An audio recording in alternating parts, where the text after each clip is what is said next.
هر قسمتی از برگ‌ها مسئول سنتز و ساخت‌وساز بخشی از میوه ها هستند و این خیلی نظاممنده تو به اصطلاح سیستم تو فیزیولوژی درخت و سیستم آوندی تو ساخت و توزیع خیلی نظاممنده، خیلی دقیقه.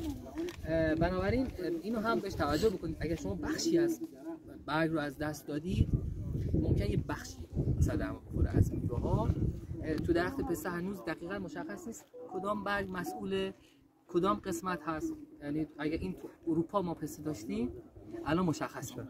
یکی از دلایلی که ما برای پسته اطلاعات نداریم این هست که تو اروپا پسته نیست. اگر بود الان دقیقاً من بهت میگفتم این برگ از بالا برگ مثلا چهارمی خوشه چندمی رو داره تغذیه میکنه، ما میدونستیم.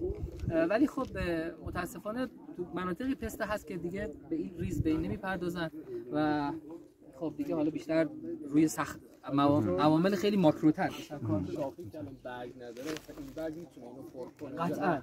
قطعاً میتونه کمک کنه. پایین‌تر چی؟ حالا فرضاً اگه اینجا هم برگ نبود پایین‌تر برگ بود.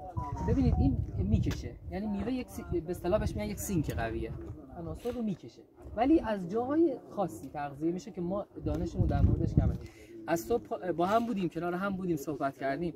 اگر از من بپرسید از پسته هیچی بلد نیستم، یعنی از 100 بخوام بگم چقدر از پسته میدونم مثلا یک، مثلا کمتر از یک، حتی ندانستم خیلی زیاده.